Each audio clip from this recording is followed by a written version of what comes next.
Ассалаумағалейкум, құрметті қазақ елі.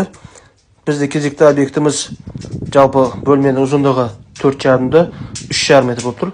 Бұл жерде 2 қазан, газ плита, мойка, стандарт бойынша жасалып жатқан, щит болып жатқан дизайнның бірі.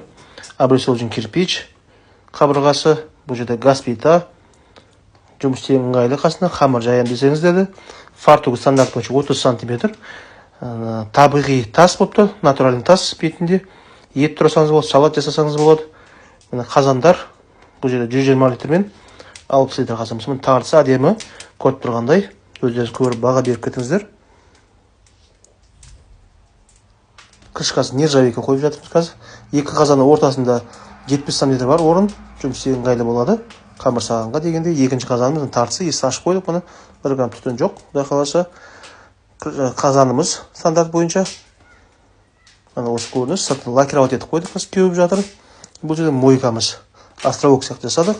Жұмысы өте әдемі, ыңғайлы жасалып тұр. Электрический смеситель. Сұрақтар болса хабарласыңыздар.